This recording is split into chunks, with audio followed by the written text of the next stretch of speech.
Welcome to The Explainer. Today, we are unpacking one of the absolute most incredible underdog stories in global history. We're talking about the rise of the Maratha Empire.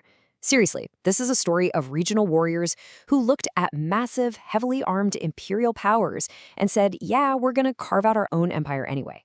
It's your classic David versus Goliath tale, and it is packed with strategic genius, daring escapes, and just absolute resilience. But hey, before we really get into the weeds here, I've got a question for you. Who did the British actually defeat to conquer India? Now, if your first thought was the Mughals, you're definitely not alone. It's a super common misconception.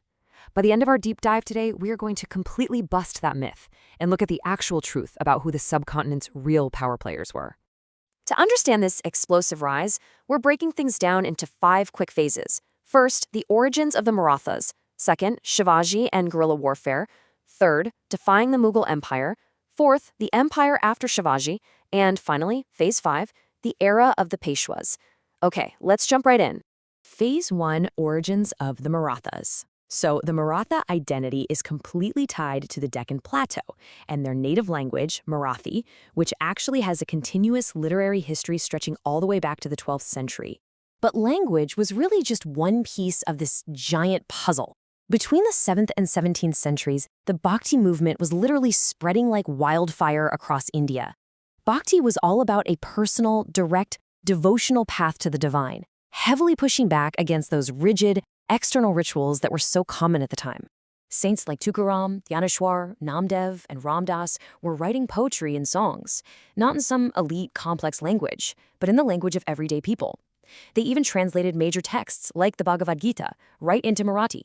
And this was a massive game changer. It didn't just democratize religion, it created this profound sense of social organization and political awareness.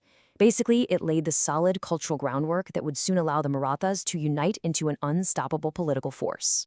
Which brings us to Phase 2, Shivaji and guerrilla warfare.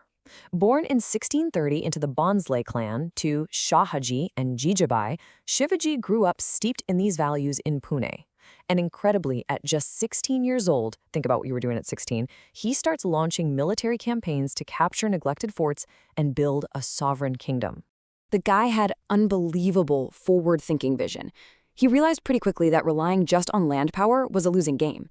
See, while the Bijapur Sultanate only had a few merchant ships, and even the mighty Mughal Empire hardly cared about the sea, Shivaji went ahead and built a revolutionary, full-time naval force.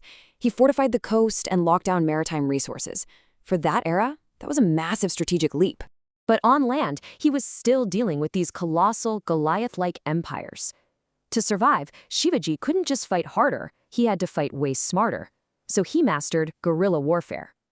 By using small, incredibly fast groups, total surprise, and his deep knowledge of the rugged mountains and thick forests of the Deccan, he literally turned the terrain itself into a weapon against those giant, conventionally trained armies.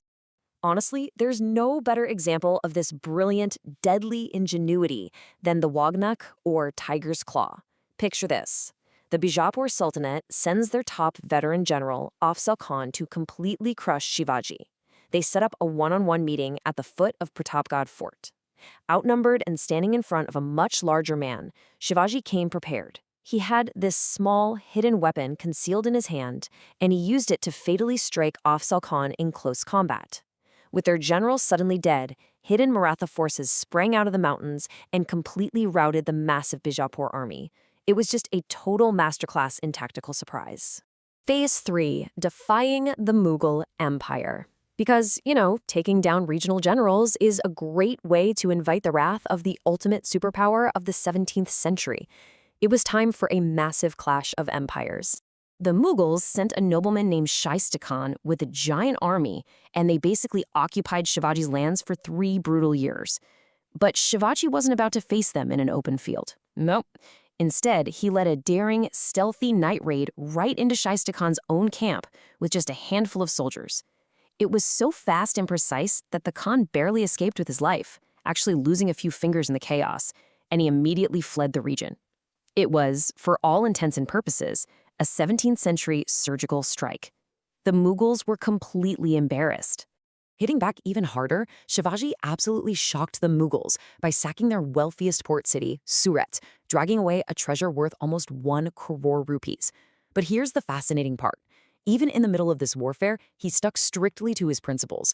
He specifically ordered his troops not to touch religious sites, and he went out of his way to spare the home of a known charitable man named Mohandas Parekh. It really highlights this wild blend of aggressive expansion and strict ethical limits. Eventually, though, the Mughals forced a treaty, and Shivaji was taken to the Mughal court in Agra. He gets insulted by Emperor Aurangzeb and gets slapped under house arrest. Game over, right? No way. Shivaji comes up with his genius escape plan. He starts sending out these massive baskets of sweets as gifts to holy men every single day. Once the guards got lazy and stopped checking the baskets, Shivaji and his son Sambhaji literally just hid inside them. They were carried right past the guards and vanished into thin air. Aurangzeb never caught him again. Triumphant, Shivaji heads back home. In 1674, he is officially crowned Chhatrapati at the mountain fortress of Raigad. And once the crown was secure, he kicked off the Dakshina Digvijaya, this massive southern conquest into present-day Tamil Nadu and Karnataka.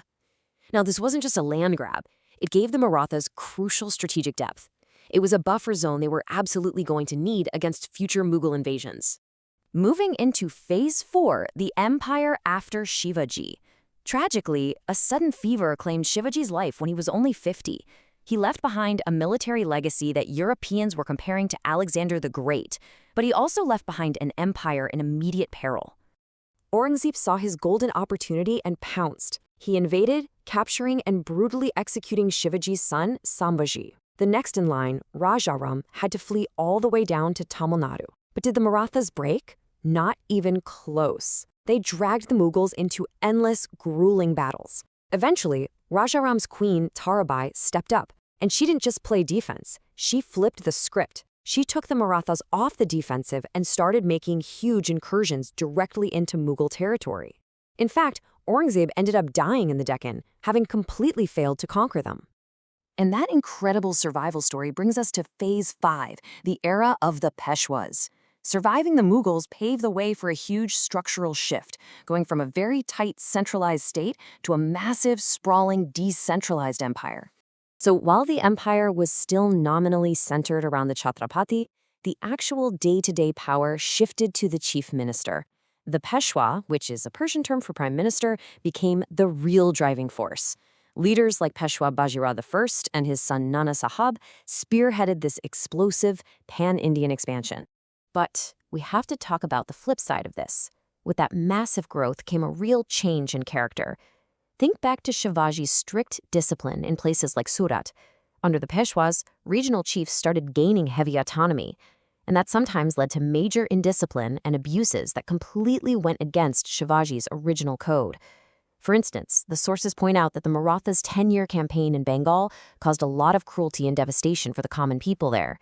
It was kind of the tragic price of a sprawling, unchecked military machine.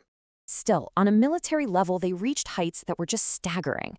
At one point, they controlled territory all the way up to Peshawar in modern-day Pakistan. They even survived a completely disastrous defeat by the Afghans at Panipat in 1761, only to bounce back and recapture Delhi just 10 years later. But what finally stopped this juggernaut? Well, in the late 18th century, they ran into the British. Over 3 Anglo-Maratha wars from 1775 to 1818, the Marathas finally fell. And it wasn't just because of British technological superiority. Crucially, it was their own internal disunity. The regional chiefs had become so fractured that they just couldn't unite against this new Goliath. Which brings us right back to our opening question. It's a historical fact. The British took India from the Marathas, not the Mughals. The Marathas were a dominant power when the British really arrived in force. And it leaves us with this incredibly provocative question to think about. If the Marathas had just maintained that tight discipline and unified vision of Shivaji, instead of succumbing to all that internal fracturing, would the British have ever been able to conquer India at all? Just think about that for a second. The entire course of modern global history pivoted on the rise and the internal division of the Maratha Empire.